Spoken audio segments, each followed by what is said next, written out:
السلام علیکم، کیسے آپ سب لوگ؟ امید ہے خیریت سے ہوں گے۔ تو آج ہم ٹائم مشین کا حصہ دوم پڑھیں گے، اور یہ مجھے آج ہی ملا ہے، اسی لیے میں اس کی آج ہی ریکارڈنگ کر رہی ہوں۔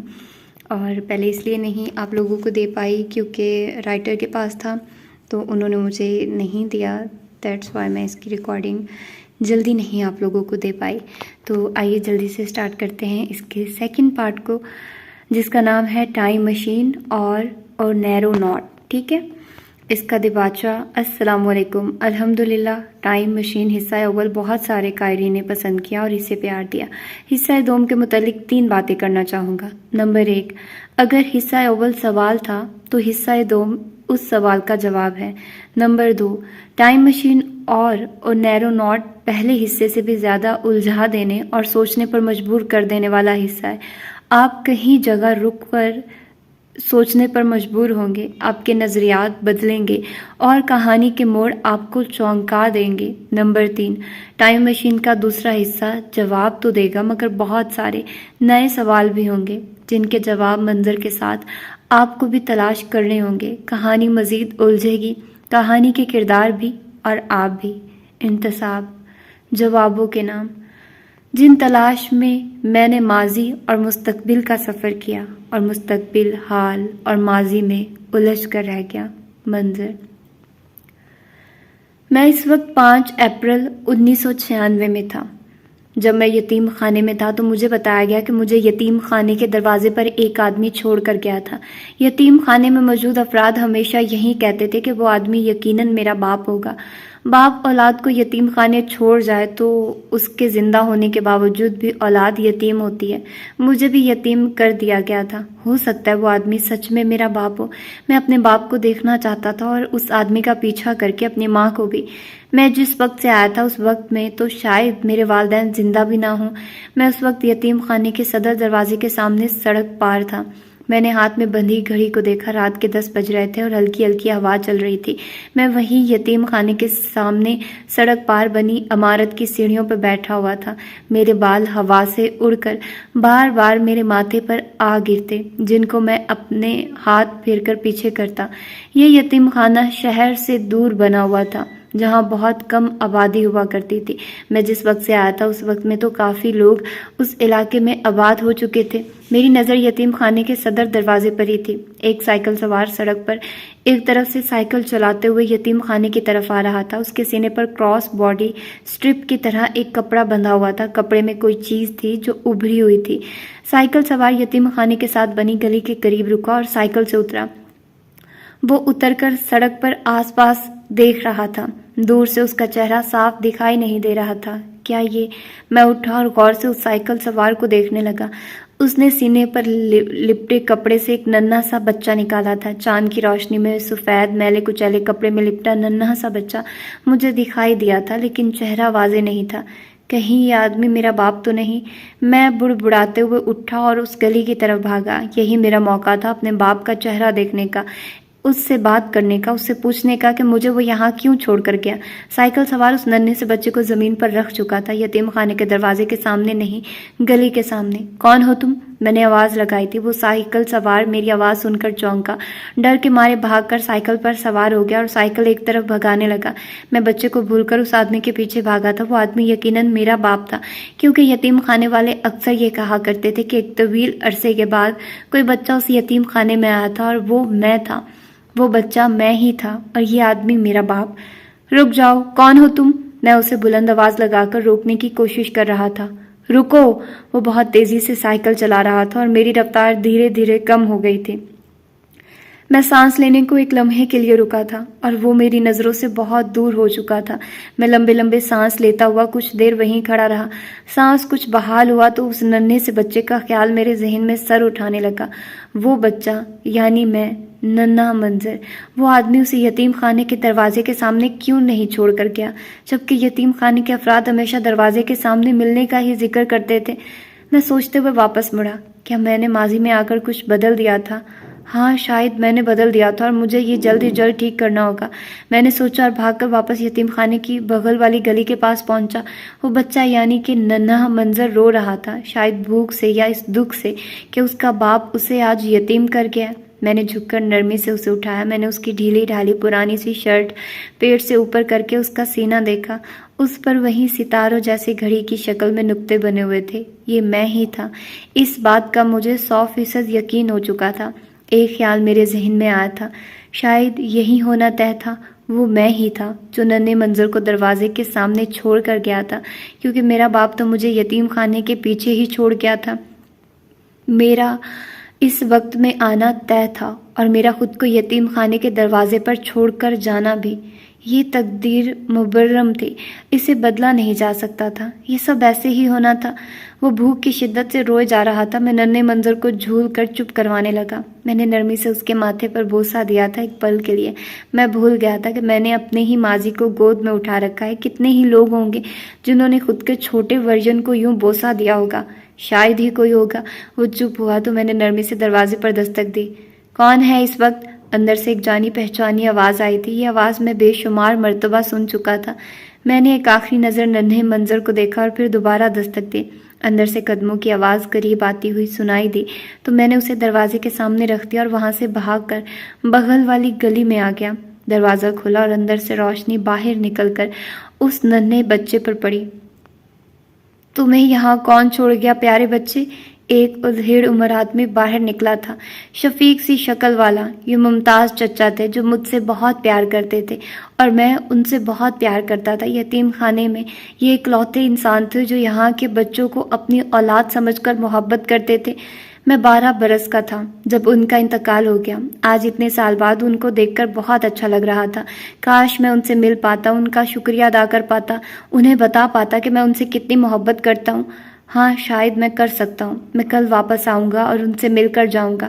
میں نے خود کلامی کی تھی. انہوں نے جھک کر بچے کو اٹھایا اور اندر جانے سے پہلے سڑک پر دیکھا. میں گلی میں چھپ کر یہ منظر دیکھ رہا تھا. ننھا منظر اب محفوظ ہاتھوں میں تھا، لیکن وہ آدمی جو میرا باپ تھا، اسے دیکھنے اور ملنے کی خواہش تو ادھوری رہ گئی تھی. میرا باپ تو بہت ڈرپوک انسان ہے، میں نے سوچا، اور بے حس بھی. مجھے واپس جانا چاہیے. میں بڑبڑایا. مجھے اب شہر جانا تھا، اس بلڈنگ میں جو ابھی تعمیر ہو رہی تھی، لیکن جس وقت سے میں آیا تھا اس وقت میں وہ مکمل ہو چکی تھی اور اس میں ہزاروں لوگ رہائش پذیر تھے. واپس اپنے فلیٹ پہنچ چکا تھا. آج تاریخ 25 مارچ تھی اور سال تھا 2024. میں نے واپس آتے ہی سب سے پہلے ایک لمبا شاور لیا تھا. شاور لینے کے بعد میں نے اپنے لیے کھانا بنایا اور لیونگ روم میں رکھے صوفے پر آ کر بیٹھ گیا. صوفے پر بیٹھا تو بے اختیار مجھے ورا کی یاد آئی تھی. وسام نے اسے قتل کیوں کیا تھا، وہ بھی میرے فلیٹ میں، اور میں اس رات بستر سے صوفے تک کیسے پہنچا تھا؟ ان سوالوں کے جواب ابھی تک مجھے نہیں ملے تھے. میں اس وقت میں جا کر وہ سب دوبارہ دیکھنا چاہتا تھا، لیکن میں پہلے ہی 2 مرتبہ وہاں جا چکا ہوں. اس وقت میں اگر میں دوبارہ گیا تو وہاں 4 منظر ہو جائیں گے، اور اگر کوئی گڑبڑ ہو گئی تو خدا جانے کیا ہو جائے گا. میں اس وقت میں دوبارہ جانے کا ارادہ ترک کر دیا تھا اور اب میں وسام کی تلاش میں تھا. مجھے کچھ سراغ ملے تو ہیں، لیکن وہ اب تک نہیں ملا تھا. مجھے اس کا موبائل نمبر ملا تھا بلڈنگ کے چوکیدار سے، لیکن وہ نمبر بند تھا. رات کے 12 بج رہے تھے. میں سونے کی نیت سے اٹھا اور اپنے کمرے کی طرف بڑھ گیا. کمرے کا دروازہ کھولنے کے لیے میں نے ہاتھ بڑھایا ہی تھا کہ باہری دروازے پر دستک ہوئی. اس وقت کون ہو سکتا ہے؟ میں نے خود سے پوچھا اور مڑ کر باہری دروازے کے قریب چلا آیا. کون ہے؟ میں نے پوچھا. باہر خاموشی تھی. دستک دوبارہ ہوئی. باہر کون ہے؟ میں نے دوبارہ پوچھا اور ڈور آئی پر آنکھ لگا کر باہر دیکھا. حیرت انگیز بات یہ تھی کہ باہر مجھے کوئی بھی دکھائی نہیں دے رہا تھا. میں نے دروازہ کھولا اور راہداری میں دونوں اطراف اچھے سے دیکھا. سناٹا چھایا ہوا تھا. راہداری میں بھی کوئی نہیں تھا. یہاں تو کوئی نہیں ہے، میں نے خود کلامی کی. میں نے دروازہ بند کیا اور واپس بیڈ روم کی طرف مڑا. میرا دل اچھل کر حلق تک آیا تھا وہ کان پھاڑ دستک سن کر، بلکہ کہانی چاہے دروازے کو کوئی زور زور سے مکے اور پیر مار رہا تھا. ایسی دل دہلا دینے والی آواز تھی. میں تیزی سے مڑا اور دروازہ کھولا. کون ہے؟ میں دبے ہوئے غصے کے عالم میں چیخا تھا. باہر کوئی بھی نہیں تھا. خالی راہداری منہ چڑھا رہی تھی. میرا گلا خشک ہو گیا تھا. میں نے تھوک نکلا اور دروازہ بند کر دیا. دستک کی آواز میں نے بہت اچھے سے سنی تھی، لیکن باہر کوئی نہیں تھا. شاید کسی نے مذاق کیا ہو. میں نے خود کو دلاسا دینے کی کوشش کی، مگر جو کچھ اب تک میرے ساتھ ہو چکا تھا یہ مذاق نہیں لگ رہا تھا. یہ کسی نئی مصیبت کی علامت تھی. میں اندر کمرے میں آیا اور سونے کی نیت سے بیڈ پر لیٹ گیا. لیکن نیند میری آنکھوں سے اڑ چکی تھی۔ وہی دستک بار بار یاد آ رہی تھی۔ میں نے کمرے کی بتی بجھا دی تھی۔ یوں لگ رہا تھا جیسے ابھی اچانک اس دستک کی آواز دوبارہ سنائی دے گی۔ یوں محسوس ہو رہا تھا جیسے کوئی مجھے دیکھ رہا ہے، کوئی اس کمرے میں موجود ہے، لیکن یہ سب صرف میرا وہم تھا۔ بھلا کوئی میرے کمرے میں کیسے ہو سکتا ہے؟ ہو بھی سکتا ہے۔ میں نے آنکھیں بند کی تو اچانک میرے کانوں میں الو کے رونے کی آواز آنے لگی۔ میرا دل ڈوب کر ابھرا تھا۔ میں نے فوراً سے پوری آنکھیں کھول لی اور لیمپ کی رسی کھینچ کر اسے روشن کر دیا۔ کمرے میں میرے سوا اور کوئی جاندار نہیں تھا۔ میں کافی دیر یوں ہی بیٹھا رہا۔ جب مجھے یقین ہو گیا کہ وہ آواز میرا وہم تھا تو میں دوبارہ لیٹ گیا۔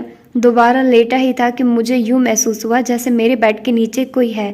میں چھلانگ لگا کر بیڈ سے نیچے اترا۔ کون ہے؟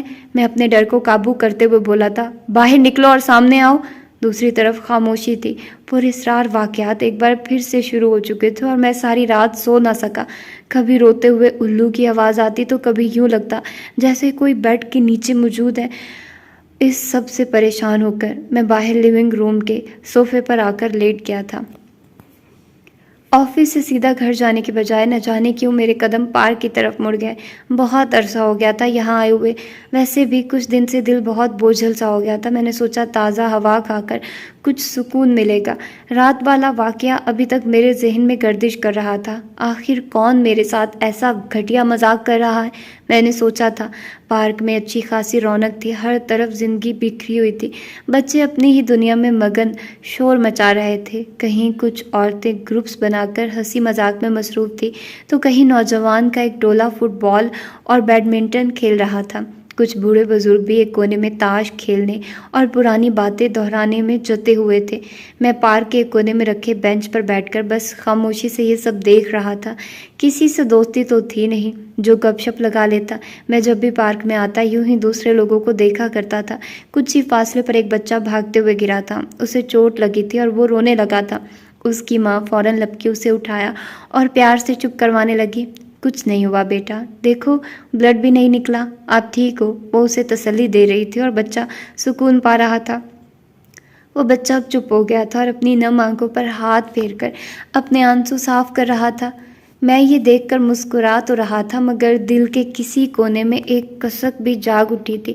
میں اکثر سوچتا ہوں کہ کاش میرا بچپن بھی ایسا ہوتا، کاش مجھے بھی کبھی کسی نے یوں پیار سے گود میں اٹھا کر میری چھوٹی موٹی تکلیفوں کو اتنا اہم سمجھا ہوتا۔ یہ احساس ہی عجیب تھا کہ میں کتنا کچھ مس کر چکا ہوں۔ میں خیالات میں گم تھا کہ اچانک میری نظر سامنے درخت کے پاس کھڑے ایک آدمی پر پڑی۔ وہ مجھے ہی دیکھ رہا تھا، بالکل میری ہی طرف۔ پہلے مجھے لگا وہ یوں ہی وہاں کھڑا ہے، لیکن غور کرنے پر پتہ چلا وہ مجھے ہی دیکھ رہا ہے، بلکہ گھور رہا ہے۔ فاصلہ کچھ زیادہ تھا تو چہرہ تو ٹھیک سے نظر نہیں آیا، مگر اس کی نظریں مجھ پر جمی ہوئی تھی۔ وہ مسکرا بھی رہا تھا مگر اس کی وہ مسکراہٹ کچھ عجیب سی، بالکل غیر فطری سی تھی، جیسے وہ مجھے بہت غور سے دیکھ رہا ہو، مگر یوں جیسے وہ مجھ پر نظر رکھ رہا ہو، جیسے وہ مجھے ڈرانے کی کوشش کر رہا ہو۔ پتہ نہیں کون تھا، کہیں یہ آدمی ہی تو نہیں تھا جو کل دستک دے رہا تھا، میں نے سوچا۔ اتنے میں وہی بچہ جو تھوڑی دیر پہلے گرا تھا دوڑتا ہوا اسی درخت کی طرف گیا اور اس آدمی کے سامنے سے گزرا۔ ایک لمحے کے لیے مجھے لگا کہ بچہ اس شخص کے آر پار ہو گیا ہے، یا شاید وہ شخص اس کے سامنے کھڑا ہی نہیں تھا، شاید وہ پیچھے ہو گیا تھا، ٹھیک سے کچھ دیکھ نہیں پایا تھا کہ آخر ہوا کیا ہے۔ میں نے فوراً دوبارہ اس درخت کی طرف دیکھا، وہاں کوئی نہیں تھا۔ میں نے بے چینی سے چاروں طرف نظریں گھما کر دیکھا مگر دور دور تک کوئی ایسا شخص نظر نہیں آیا تھا۔ وہ یہاں سے جا چکا تھا۔ ایک دم سے سب خوشگوار آوازیں جیسے بند ہو گئی تھی۔ وہاں صرف وہ درخت کھڑا تھا جس پر شام کا اندھیرا چھانے لگا تھا۔ آخر یہ آدمی تھا کون؟ میں بڑبڑایا اور اٹھ کھڑا ہوا۔ پارک سے گھر پہنچا تو میرے فلیٹ کے باہر فلور والوں کا ہجوم لگا ہوا تھا۔ خطرے کی گھنٹی میرے دماغ میں بجی تھی۔ میں تیز تیز قدموں سے چلتا ہوا ان کے قریب پہنچا۔ وہ سب لوگ چہمگوئیاں کرنے میں مصروف تھے۔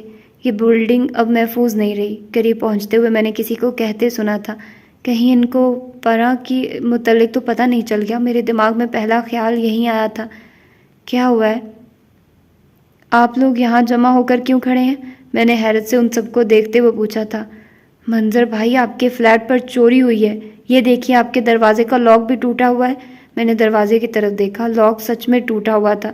میں تیزی سے اندر جانے لگا تھا کہ وہی لڑکا دوبارہ بولا، اور میں نے آپ کے گھر سے ایک آدمی کو ایک ڈبہ اٹھائے باہر بھاگتے دیکھا ہے۔ یہ سنتے ہوئے میرے ماتھے پر پریشانی سے بل پڑے تھے، دل کی دھڑکن تیز ہوئی تھی۔ یہ سن کر پہلا خیال مجھے سیاہ پتھر کا ہی آیا تھا۔ میں کچھ کہے بنا اندر بھاگا۔ میں نے لیپ ٹاپ بیگ صوفے پر اچھالا اور کمرے کی طرف بھاگا۔ کہیں یہ چور وہی آدمی تو نہیں جو مجھے پارک میں دکھائی دیا تھا؟ میں بڑبڑایا تھا، لہجے میں فکر اور پریشانی تھی۔ میرا دل مزید تیزی سے دھڑکنے لگا تھا۔ میں گھٹنوں کے بل بیٹھا اور بیڈ کے نیچے جھانکنے لگا۔ ایک ڈبہ وہی تھا اور دوسرا غائب۔ جو موجود تھا وہ صفحات اور کتابوں والا تھا، اور سیاہ پتھر والا ڈبہ غائب تھا۔ What the heck! میں غصے اور پریشانی سے بڑبڑایا تھا۔ میرا سر چکرا سا گیا تھا۔ وہ پتھر چوری ہو گیا تھا۔ یقیناً یہ وہی آدمی ہوگا جو پارک میں مجھ پر نظر رکھ رہا تھا۔ میں وہیں فرش پر ہی بیٹھ گیا۔ میرا دل تیز رفتار سے دھڑک رہا تھا اور دماغ بالکل خالی ہو گیا تھا۔ کچھ بھی سمجھ نہیں آ رہا تھا۔ اور وہ پتھر کس نے چوری کیا تھا؟ اس آدمی نے؟ کوئی اور بھی تو ہو سکتا ہے۔ کیا کسی اور کو بھی پتا تھا کہ وہ پتھر کیا کر سکتا ہے؟ میں سوچتے ہوئے ڈوبے دل اور بے جان قدموں سے اٹھا اور باہر آیا۔ فلور کے کچھ لوگ ابھی بھی میرے دروازے کے سامنے کھڑے تھے۔ کوئی قیمتی شے تھی بیٹا؟ ایک بوڑھے آدمی نے پوچھا تھا۔ میں نے سر نفی میں ہلایا۔ میں ان سب کو کیا بتاتا کہ وقت کے سفر میں استعمال ہونے والا ایک پتھر چوری ہوا ہے؟ وہ میری بات پر کبھی بھی یقین نہ کرتے، بلکہ مجھے پاگل ہی سمجھ لیتے۔ پولیس کو رپورٹ کریں منظر بھائی، 2 فلیٹ چھوڑ کر رہنے والے ایک نوجوان لڑکے نے مشورہ دیا۔ یہ وہی لڑکا تھا جس نے اس چوری کو دیکھا تھا۔ تم نے اس شخص کو پہلے کبھی دیکھا ہے یہاں، جو میرے فلیٹ سے نکل کر بھاگا تھا؟ میں نے رخ اس کی جانب کر کے اس سے پوچھا۔ اس نے سر نفی میں ہلایا۔ آپ سب جائیں، کوئی قیمتی شے چوری نہیں ہوئی، ردی والا ڈبہ غائب ہوا ہے صرف۔ لگتا ہے چور کو کچھ قیمتی نہیں ملا۔ میں نے ان سب کو جانے کا کہا تو وہ ادھر ادھر ہو گئے۔ وہ آدمی گنجا تھا اور اس کے سر پر ایک گول سا ٹیٹو بنا ہوا تھا۔ اس لڑکے نے جاتے ہوئے مجھے بتایا تھا۔ میں یہ سن کر حیران ہوا۔ گنجا آدمی اور سر پر ٹیٹو؟ گنجا آدمی؟ میں سوچتے ہوئے واپس اندر داخل ہوا۔ گنجا آدمی کون ہو سکتا ہے؟ میں بڑبڑایا۔ جسے میں نے پارک میں دیکھا تھا اس کے تو بال تھے، وہ تو گنجا نہیں تھا۔ میں لیونگ روم کے صوفے پر آ گرا۔ میں بہت پریشان ہو گیا تھا۔ آخر کون ہو سکتا ہے وہ پتھر چور؟ اور کسی نے وہ پتھر چرایا کیوں ہوگا؟ کیا کسی اور کو بھی اس پتھر کی خاصیت کا پتہ ہے؟ میں نے خود کلامی کی۔ میں مسلسل سوچ سوچ کر اپنے دماغ پر زیادہ زور ڈال رہا تھا، جس کی وجہ سے میرا سر درد ہونے لگا تھا۔ چائے، مجھے چائے کا کپ چاہیے، میں کہتے ہوئے اٹھا اور کچن میں چلا آیا۔ اپنے لیے چائے بناتے ہوئے بھی میں یہی سوچ رہا تھا کہ وہ چور کون ہو سکتا ہے اور اس نے وہ پتھر کیوں چرایا تھا۔ کیا مجھے کسی کی مدد لینی چاہیے؟ میں نے سوچا، لیکن کس سے؟ میں کسی کو کیا کہہ کر مدد لوں گا کہ میرا وقت میں سفر کرنے والا پتھر چوری ہو گیا ہے؟ کوئی مجھ پر یقین کرے گا؟ مان لو اگر کسی نے مجھ پر یقین کر بھی لیا تو وہ میری مدد کیسے کرے گا؟ سوچ سوچ کر میرا برا حال ہو رہا تھا۔ میں نے چائے کو کپ میں ڈالا اور کچن سے نکل کر واپس لیونگ روم میں آ گیا۔ چائے کا گھونٹ جیسے ہی میرے حلق سے نیچے اترا، میرا دماغ پرسکون ہو گیا تھا۔ چائے پیتے ہوئے میرا دماغ تیزی سے کام کرنے لگا تھا۔ اگر وہ چور اس سیاہ پتھر کی خاصیت سے واقف تھا تو وہ یقیناً اسے استعمال کرنا بھی جانتا ہوگا، میں نے سوچا۔ لیکن وہ پتھر اس چابی کے بنا کام نہیں کرتا۔ میں نے بے اختیار گلے میں پہنی چابی کو چھوا۔ ہو سکتا ہے اس کے پاس بھی ایسی چابی ہو۔ ایک اور خیال ذہن میں آیا تھا، اور میں کیسے بھول گیا کہ وقت کے سفر کے لیے تاریخ میرے سینے پر بنے نقطوں سے سیٹ ہوتی ہے۔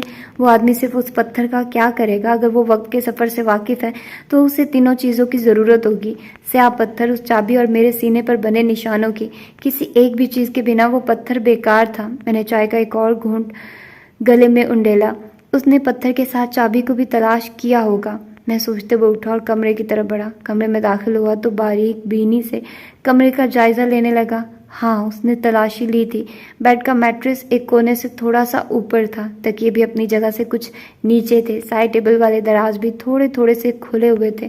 میں اٹھا اور الماری کو کھولا۔ الماری میں رکھے تمام کپڑے الٹ پلٹ ہوئے پڑے تھے۔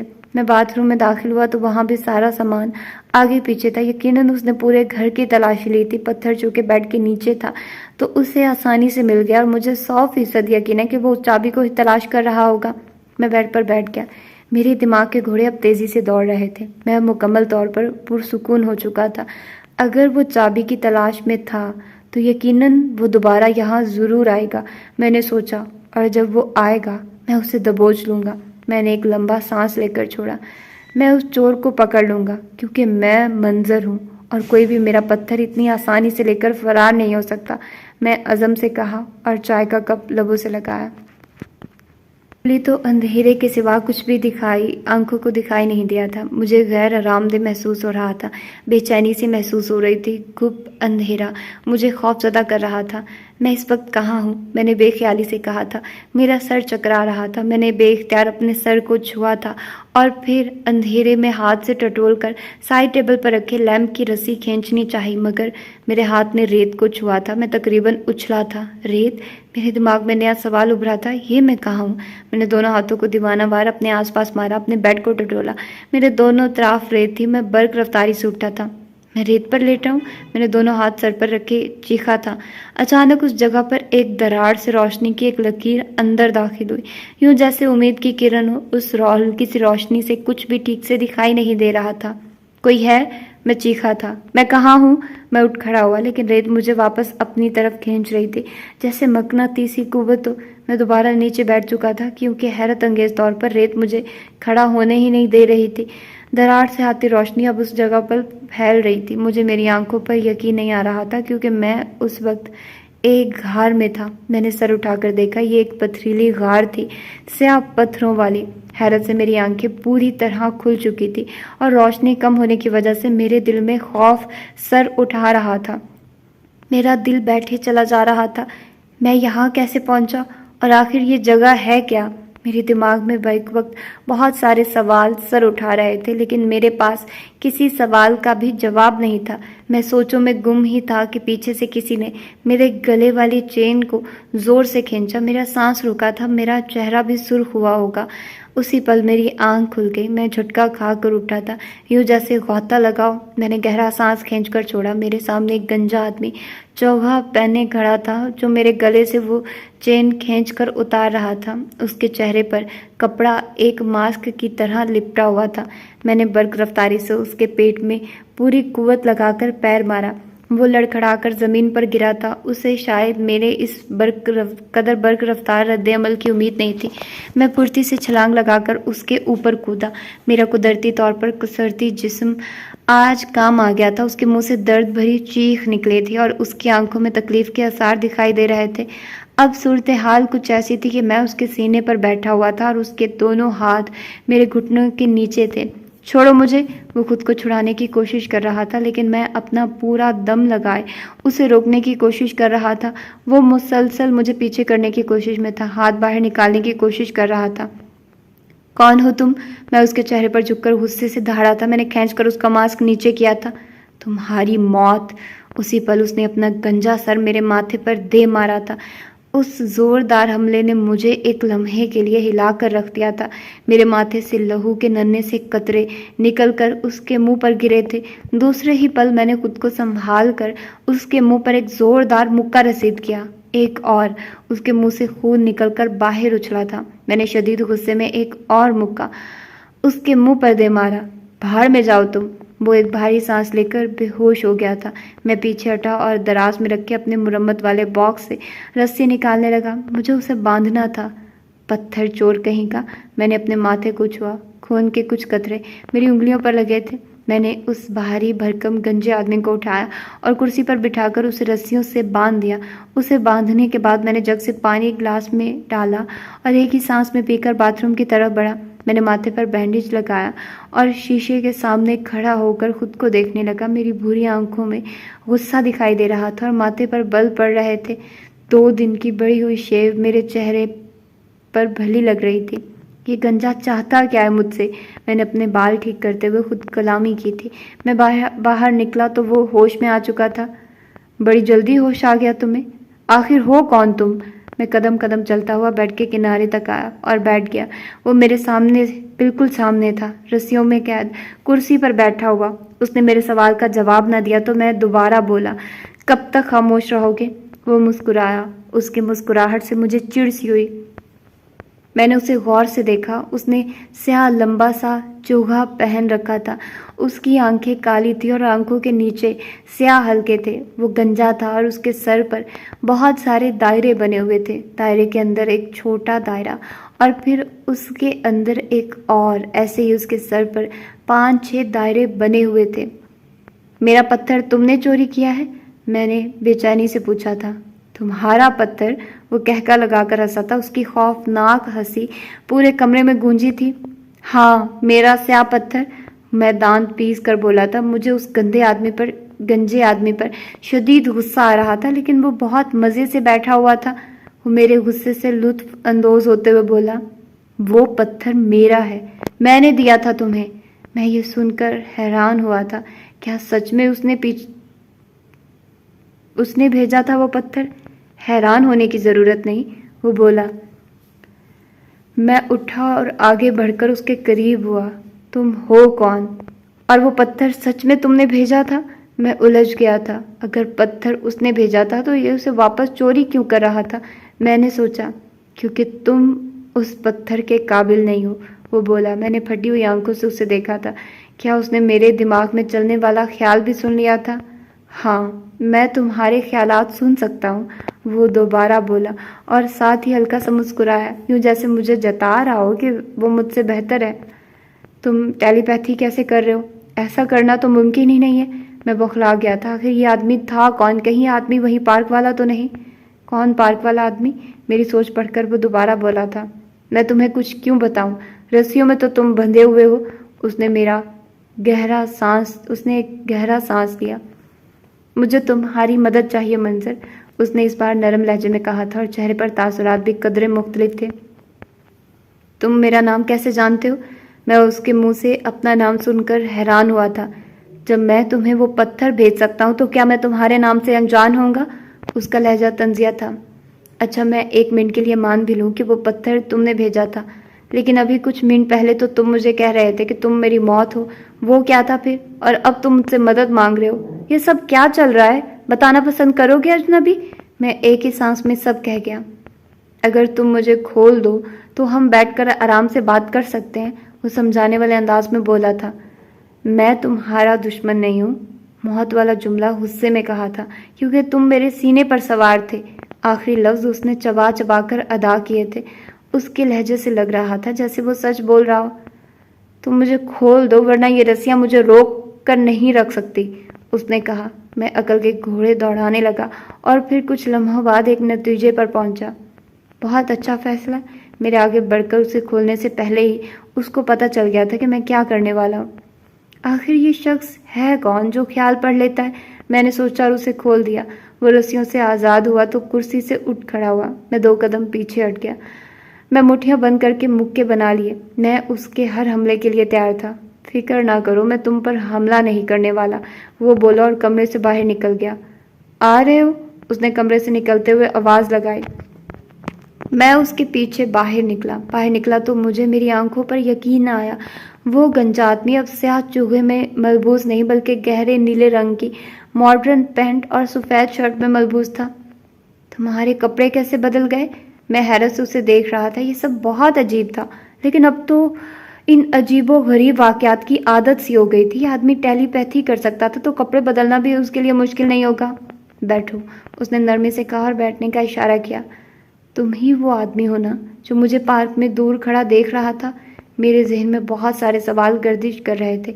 میں صوفے پر بیٹھ گیا۔ میں اس کے کسی بھی اچانک کیے حملے کے لیے تیار تھا۔ کہیں اس نے حملہ کر دیا تو؟ مجھے نہیں پتا تم کس کی بات کر رہے ہو۔ میں تاسم ہوں، وہ بولا، ساتھ ہی ہلکا سا مسکرایا۔ میں جانتا ہوں تمہارے من میں بہت سارے سوال ہیں۔ تو وہ آدمی کون تھا پھر؟ میں نے سوچا۔ تم نے میرے دروازے پر دستک دے کر مجھے ڈرانے کی کوشش کی تھی؟ میں نے پوچھا۔ نہ جانے کیوں یہ آدمی مجھے مشکوک لگ رہا تھا۔ اس سے تو آواز فوراً پولیس کے حوالے کرنا چاہیے تھا، لیکن نہ جانے کیوں وہ آرام سے میرے گھر میں بیٹھا تھا۔ مجھے نہیں پتا تم کس کی بات کر رہے ہو، اس نے کندھے جھکا کر جواب دیا۔ میرا پتھر کہاں ہے؟ میں نے بے صبری سے پوچھا تھا۔ میرا؟ وہ پتھر محفوظ ہے، اس نے لفظ میرا پر زور ڈالا تھا۔ مجھے اس کی ضرورت ہے۔ میرے لہجے میں چھپی بے چینی یقیناً وہ محسوس کر پا رہا تھا۔ مل جائے گا واپس، مگر ایک شرط پر، اس نے جواب دیا تھا۔ کیسی شرط؟ میں نے بےتابی سے پوچھا۔ 2 سال بعد ایک جنگ ہوگی، مجھے تمہاری مدد چاہیے اس جنگ میں، اس کے لہجے میں پر اسراریت تھی۔ اگر تم میرے ساتھ دینے کے لیے تیار ہو تو تمہیں تمہارے ہر سوال کا جواب دوں گا، اور پتھر بھی۔ بولو منظور ہے؟ وہ میری آنکھوں میں آنکھیں ڈالے پوچھ رہا تھا۔ اس کی آنکھیں گہری کالی تھی، یوں جیسے میں کسی گہرے کنویں میں رات کے اندھیرے میں جھانک رہا ہوں۔ کیسی جنگ؟ میں نے بے خیالی کے عالم میں پوچھا تھا۔ ابھی تمہاری رضامندی لینے آیا ہوں، وقت آنے پر جنگ کی نوعیت بھی بتا دوں گا۔ مجھے سوچنے کا وقت دو، میں نے جواب دیا۔ میں بھلا ایک اجنبی سے ایسا وعدہ کیوں کر لیتا جس کے نتیجے سے میں انجان ہوں؟ ٹھیک ہے، وہ پتھر اسی ڈبے میں تمہارے بیڈ کے نیچے تمہیں مل جائے گا، میں کل واپس آؤں گا۔ اتنا کہہ کر وہ صوفے سے اٹھا۔ جب تم تیار ہو جاؤ تو مجھے یاد کرنا، میں تم سے ملنے آ جاؤں گا۔ یاد رکھنا، اس پتھر کو دوبارہ تم سے واپس لینا میرے لیے مشکل نہیں ہوگا، تو سوچ سمجھ کر جواب دینا۔ اتنا کہہ کر وہ صدر دروازے باہر نکل گیا۔ میں نے لیونگ روم والی گھڑی کی طرف دیکھا، صبح کے 2 بج رہے تھے۔ یہ مجھے دھمکی دے کر گیا ہے؟ میں بڑبڑایا اور کمرے میں بھاگا اور بیڈ کے نیچے سے پتھر والا ڈبہ نکالنے لگا۔ پتھر واقعی ڈبے کے اندر موجود تھا۔ میں نے پتھر کو باہر نکالا، اچھے سے دیکھا، اور جب دل کو تسلی مل گئی تو واپس رکھ دیا۔ آخر یہ مجھ سے چاہتا کیا ہے؟ کون سی جنگ اور کس کی؟ جواب ملنے کی بجائے نئے سوال۔ میں نے آفس سے چھٹی لے لی تھی۔ میں لیونگ روم میں بیٹھا تاسم کے متعلق ہی سوچ رہا تھا۔ آخر وہ تھا کون، اور وہ کیسے میرے خیالات پڑھ رہا تھا؟ وہ ٹیلی پیتھی کرنا جانتا تھا، وہ کس جنگ کی بات کر رہا تھا؟ مجھے اسے بلانا چاہیے، میں بڑبڑایا۔ اچانک دروازے پر دستک کی آواز سے ہی میں چونکا۔ کون ہے؟ میں نے آواز لگائی اور اٹھ کر دروازے کی طرف بڑھا۔ دروازے پر دوبارہ دستک ہوئی، اور اس بار کسی نے بہت زور سے ہاتھ مارا تھا۔ ٹھک ٹھک ٹھک۔ میں نے تیزی سے دروازہ کھولا، لیکن باہر کوئی نہیں تھا۔ آخر یہ ہے کون جو بار بار مجھے تنگ کر رہا ہے؟ میں نے سوچتے ہوئے راہداری میں دونوں اطراف دیکھا۔ راہداری کو دیکھ کر میں واپس اندر آیا تھا تو حیرت انگیز طور پر تاسم وہاں موجود تھا۔ وہ صوفے پر بیٹھا مجھے ہی دیکھ رہا تھا۔ اس نے سیاہ لمبا کوٹ پہن رکھا تھا، کوٹ کے نیچے سیاہ شرٹ اور نیچے ڈھیلی ڈھالی سی پینٹ۔ تم یہاں؟ اس نے میری بات کاٹی۔ دروازے پر کوئی نہیں تھا، ہے نا؟ اس کا لہجہ سوالیہ تھا۔ ہاں، کوئی نہیں تھا، لیکن تم یہاں اندر کیسے پہنچے؟ کہیں تم نے ہی تو دستک نہیں دی؟ میں اسے یہاں اچانک دیکھنے کی امید ہرگز نہیں کر رہا تھا۔ تم نے ابھی کچھ دیر پہلے مجھے بلانے کا سوچا تھا تو میں آ گیا، اور میں نے دروازے پر دستک نہیں دی۔ لیکن کیا؟ میں نے بری انرجی محسوس کی ہے، شاید کوئی تمہارے پیچھے ہے، کوئی جاسوس یا دشمن، اس نے پراسراریہ سے کہا تھا۔ اس نے مجھے ساتھ بیٹھنے کا اشارہ کیا۔ میں بیٹھ گیا۔ میں اس کی پراسرار شخصیت کو قبول کر چکا تھا۔ میں وقت کا سفر کر سکتا ہوں تو یہ آدمی میرے کمرے میں بھی پراسرار طریقے سے پہنچ سکتا تھا۔ اس دنیا میں بہت سارے ایسے راز ہیں جن سے ہم ناواقف ہیں، اور اس دنیا میں ایسے بہت سارے لوگ ہیں جو غیر معمولی طاقتوں کے مالک ہیں۔ میرے پاس بھی تو وقت میں سفر کرنے کی طاقت تھی۔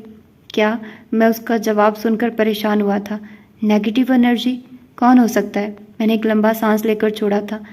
میں تمہارا ساتھ دینے کے لیے تیار ہوں، مگر تم کون ہو اور یہ سب کیسے کر رہے ہو؟ یہ سب تم مجھے بتاؤ گے؟ میں نے فیصلہ کر لیا تھا، مجھے ان الجھنوں سے نکلنے کے لیے کسی کی مدد چاہیے تھی، اور وہ مدد تاسم کرے گا، اور وقت آنے پر میں بھی اس کی مدد کروں گا۔ ٹھیک ہے، میرا نام تاسم، وہ عزم سے بول رہا تھا۔ تم اپنا نام بتا چکے ہو، اس سے آگے بتاؤ۔ میں نے اسے ٹوکا تو اس نے برا منہ بنا کر مجھے یوں دیکھا جیسے میرا اسے روکنا برا لگا ہو۔ میں ایک اونیرو ناٹ ہوں۔ کون سا ناٹ؟ مجھے سمجھ نہیں آئی تھی کہ اس نے کیا کہا ہے۔ میں نے کہا میں نیرو ناٹ ہوں، خوابوں کو بدلنے اور دکھانے والا، ایک نجومی، ایک جادوگر اور ٹیلی پیتھی کا ماہر۔ میں تاسم ہوں، ایک نیرو ناٹ۔ اس نے مجھے خاموش رہنے کا اشارہ کیا کیونکہ میں بولنے کے لیے لب کھولنے ہی والا تھا۔ میرے پاس کچھ طاقتیں ہیں جس وجہ سے میں لوگوں کے خیالات سن پاتا ہوں اور کہیں پر بھی نمودار ہو سکتا ہوں۔ وہ رکا، پھر بولا، کہو جو کہنے والے تھے۔ وہ پتھر تم نے مجھے کیوں دیا اور واپس لینے کیوں آئے؟ اور تم نے کہا میں اس پتھر کے قابل نہیں ہوں، پھر تم نے اسے چوری کیا اور پھر مدد کا بول دیا اور پھر مجھے واپس بھی کر دیا۔ پتھر، میں تمہیں نہیں سمجھ پا رہا۔ پتھر کا تم تک پہنچنا تمہاری قسمت میں تھا۔ میں نے ایک جادو کیا تھا اور پتھر نے تمہیں چنا۔ تمہاری حرکتیں دیکھ کر مجھے لگا تم پتھر کے قابل نہیں۔ اپنے فائدے کے لیے تم نے وقت میں سفر کیا۔ وہ بولا، میں کچھ ٹھیک کرنے کی کوشش کر رہا تھا، میں نے پھیکے سے لہجے میں کہا۔ اس نے اپنا ہاتھ میری سمت دراز کیا اور منہ میں کچھ بڑبڑانے لگا۔ اچانک میری شرٹ کے بٹن خود بخود کھلنے لگے۔ یہ کیا ہو رہا ہے؟ میں بوکھلایا تھا۔ میں نے تیزی سے ان کو روکنے کی کوشش کی مگر وہ کھلتے ہی جا رہے تھے۔ یہ تم کر رہے ہو نا؟ میں نے غصے سے تاسم کو دیکھا۔ جو بھی کر رہے ہو اسے روکو۔ وہ کہکا لگا کر ہنسا۔ اوپر کے 4 بٹن کھلے تو میرے سینے پر بنے نشان نظر آنے لگے۔ وہ ہنسا۔ سوری، اب ایسی کوئی حرکت کی نا تو تمہارا یہ گنجا سر پھوڑ دوں گا، میں دانت پیس کر بولا تھا۔ یہ نشان، اس نے انگلی سے اشارہ کیا۔ پتھر نے تمہیں ان کی وجہ سے چنا۔ میں شرٹ کے بٹن بند کرنے لگا۔ کیا مطلب پتھر نے مجھے چنا؟ یہ پتھر ایک بہت خاص گھار کا ٹکڑا ہے۔ گھار؟ میں بڑبڑایا۔ اس پتھر کا استعمال وہی کر سکتا ہے جس کے پاس سے اسے استعمال کرنے کے لیے وہ نشان ہو، وہ جو تمہارے سینے پر ہے۔ پتھر نے مجھے چنا، اس سے تمہاری کیا مراد ہے؟ جواب ملنے کی بجائے نئے سوال پیدا ہو رہے تھے۔ آج صبح 2 بجے تم ایک خواب دیکھ رہے تھے۔ تم ایک غار میں تھے جہاں زمین پر ریت تھی اور وہ غار سیاہ پتھریلی تھی۔ یہ پتھر اسی غار کا ٹکڑا ہے۔ وہ پتھر ہزاروں سالوں سے میرے خاندان میں نسل در نسل منتقل ہوتا آ رہا تھا۔ جب پہلی بار مجھے میری طاقت کا احساس ہوا تو مجھے تمہاری شکل دکھائی دی تھی، لیکن تم پتھر کو نجی معاملات کے لیے… میں صرف کچھ ٹھیک کرنے کی کوشش کر رہا تھا، میں نے اسے ٹوکا۔ اس نے ایک نظر مجھے دیکھا اور چپ رہنے کا اشارہ کیا۔ میں منہ بنا کر اسے خاموشی سے دیکھنے لگا۔ بہت سال بعد جب میں نے اپنی طاقتوں پر قابو پا لیا تو میں نے پتھر پر ایک جادو کیا اور اس جادو نے مجھے تم تک پہنچایا۔ پہلی مرتبہ جب میں نے تمہیں دیکھا تو مجھ پر انکشاف ہوا کہ تمہیں تو میں پہلے ہی ایک جھلک میں دیکھ چکا ہوں۔ اس طرح پتھر کے تمہیں چننے پر میں نے کوئی اعتراض نہ کیا کیونکہ میں تمہیں پہلے بھی دیکھ چکا تھا۔ اس کا ایک ایک جملہ یوں جیسے کسی گہرے راز سے پردے اٹھا رہا تھا اور ایسا لگ رہا تھا جیسے مجھے سارے جواب مل جائیں گے۔ تم جادوگر ہو تو اس پتھر کو ایک ڈبے میں ڈال کر پارسل کیوں کیا تھا؟ اور ایک اور بات، اس پر 10 سال پرانی تاریخ کیوں تھی؟ تم خود بھی تو وہ پتھر مجھے دے سکتے تھے۔ میرا یہ سوال بالکل جائز تھا۔ وہ منہ بنا کر مجھے کچھ لمحے دیکھتا رہا۔ گھر آئے مہمان کو چائے پانی نہیں پوچھتے تم؟ اس نے جواب دینے کے بجائے مجھے طنز کیا۔ بے مربت لڑکا۔ میرے گال یقیناً شرمندگی سے سرخ ہوئے تھے۔ تم کون سا مہمان بن کر آئے ہو تو کسی سائے کی طرح بنا اجازت نمودار ہوئے ہو؟ میں سنجیدگی سے جواب دیتے ہوئے اٹھا اور پھر چہرے کے تاثرات کو نارمل کرتے ہوئے پوچھا، چائے پیو گے؟ ہاں پی لوں گا، اس نے ایسے جواب دیا جیسے میں اسے زبردستی چائے پیش کر رہا ہوں۔ خود چائے مانگ کر نخرے دکھا رہا ہے، گنجا کہیں کا۔ میں کچن میں داخل ہوتے ہوئے بڑبڑایا، میں سن رہا ہوں، کسی کو گنجا کہنا بہت بری بات ہے، وہ بلند آواز میں بولا تھا۔ میں نے زبان دانتوں تلے دبائی اور پھر منہ بنا کر اس کی طرف مڑا۔ گنجے کو گنجا نہ کہوں تو کیا ریپینزل کہوں؟ وہ کہکا لگا کر ہنس دیا اور میرے بھی لبوں پر مسکراہٹ آ گئی تھی۔ میں نے چائے بنائی اور واپس لیونگ روم میں آ گیا۔ چائے کا کپ اس کی طرف بڑھا کر میں بھی صوفے پر بیٹھ گیا تھا۔ میں چاہتا تھا تم اس پتھر کا استعمال خود کرنا سیکھو، اس لیے میں نے اس ڈبے پر 10 سال پرانی تاریخ لکھ کر تمہارے گھر کے دروازے پر اسے رکھ دیا۔ 10 سال پرانی تاریخ ہی کیوں؟ میں نے چائے کا کپ لبوں سے لگایا۔ یہ آنے والا وقت تمہیں خود بتا دے گا، اس نے جواب دیا۔ لیکن تم تو میرے ہر سوال کا جواب دینے والے تھے۔ میرے لہجے میں مصنوعی ناراضگی اور غصہ تھا۔ ہر جواب اپنے مقررہ وقت پر ملتا ہے۔ فلسفہ؟ میں طنزیہ ہنسا اور پھر یاد آنے پر میں نے پوچھا، تم کس جنگ کے متعلق بتا رہے تھے؟ مجھے ٹھیک سے نہیں پتا، لیکن اتنا بتا دوں کہ 2 سال بعد ایک بہت ہی خطرناک جنگ ہوگی۔ اس کے لہجے میں پراسرار سی تھی۔ میں نے مستقبل کی ایک جھلک دیکھی تھی لیکن کچھ بھی واضح نہیں تھا۔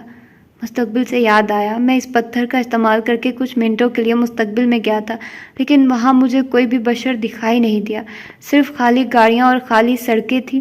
میرے لہجے میں الجھن تھی۔ جو ابھی ہوا ہی نہیں وہ تمہیں کیسے نظر آ سکتا ہے؟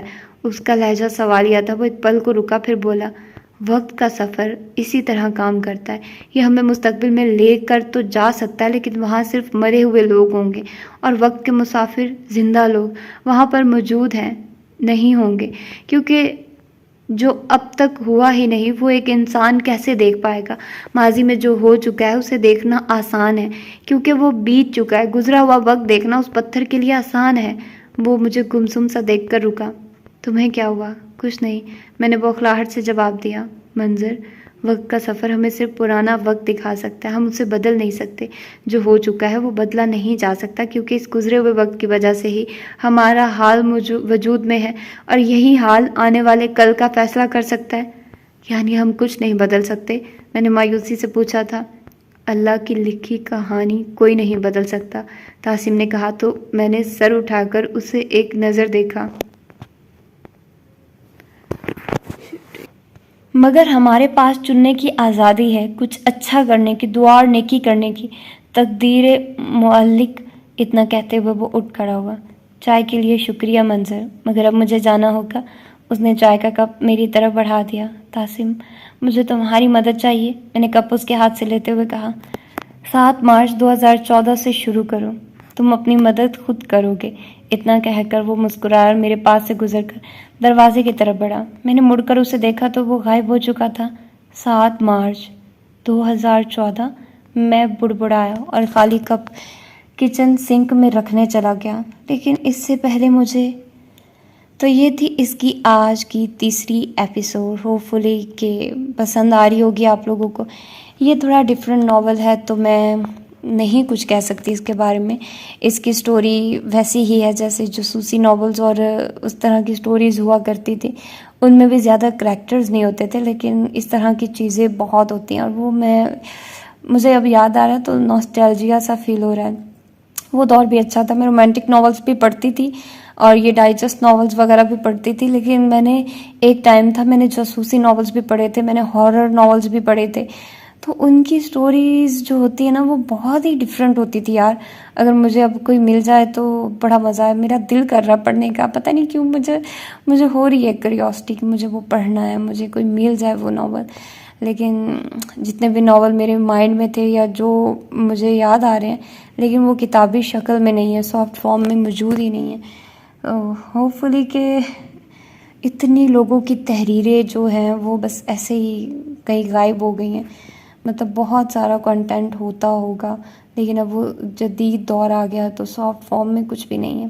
تو میرا دل کر رہا ہے یار پرانے ناولز پڑھنے کا، اور تھوڑا ہٹ کر تھوڑا ہارر ٹائپ پڑھنے کا۔ اگر آپ لوگوں کو انٹرسٹ ہے تو آپ لوگ مجھے بتاؤ۔ میں ہارر اور جاسوسی ٹائپ ناولز پڑھتی ہوں، کیونکہ یار رومانٹک تو بہت سارے ناولز ہیں، لیکن تھوڑا ہٹ کر کرتے ہیں کچھ۔ اور باقی اس ناول کی اگر ہم لوگ بات کریں تو مجھے یہ ہو رہا ہے کہ اگر وہ ہے جادوگر یا جو بھی ہے تو وہ اس سے پوچھ کیوں نہیں رہا کہ وہ لڑکی کا قتل اس کے پیچھے کیا سٹوری ہے، وہ اس سے یہ کیوں نہیں پوچھ رہا کہ میرے ساتھ اتنے واقعات ہوئے ہیں اس کی کیا سٹوری ہے۔ وہ اس سے بس رینڈم مجھے مطلب جب وہ بات کر رہے ہیں نا تو بے چین میں ہو رہی ہوں، میرا دل کر رہا ہے میں اسے یہ پوچھوں یہ کیوں ہوا ہے وہ کیوں ہوا ہے، لیکن یہ چیز تو سالڈ اس نے کہی ہے کہ بھائی جو چیز ایک ہوئی نہیں ہے مستقبل کے وہ تم کیسے دیکھ سکتے ہو، تو مستقبل میں کچھ بھی تمہیں نا ویسا نہیں دکھے گا جیسا تم چاہ رہے ہو، تو اسی لیے وہ سب کچھ تمہارے حساب سے وہ سب کچھ مرے ہوئے ہیں ایسے دکھ رہے ہیں تمہیں، تم ہی صرف وہاں پر زندہ ہوگے کیونکہ تم ہی فیوچر میں گئے ہو۔ تو وہ اس سے وہ بھائی باقی چیزیں کیوں نہیں پوچھ رہا، مطلب پوچھو یار، مجھے الجھن ہو رہی ہے، تم اپنے وہ سارے ڈاؤٹس کلیئر کرو، ساتھ میں ایٹ لیسٹ ہمارے بھی ڈاؤٹس کلیئر ہو جائیں گے۔ اتنی چیزیں ہو رہی ہیں، یہ سب کیوں ہو رہا ہے، کون ہو تم، کیا ہے تمہارے پیچھے سٹوری، اور وہ لڑکی، مجھے اس لڑکی کا زیادہ ہو رہا ہے کہ وہ اس کو قتل کیوں کیا گیا۔ تو دیکھتے ہیں پھر، ہوپ فلی کہ ہمیں پتہ چل ہی جائے کسی نہ کسی طرح سے۔ اس کی ایک اور ایپیسوڈ آئے گی کل انشاءاللہ، اس کے بعد پھر رائٹر جب مجھے اگلا پارٹ دے گا تو میں آپ لوگوں کو اس کے اگلے پارٹ کی ایپیسوڈ سناؤں گی، ٹھیک ہے؟ تو ابھی تک کے لیے اپنا ڈھیر سارا خیال رکھیے گا، ملتے ہیں اس کی اگلی ایپیسوڈ میں۔ اللہ حافظ۔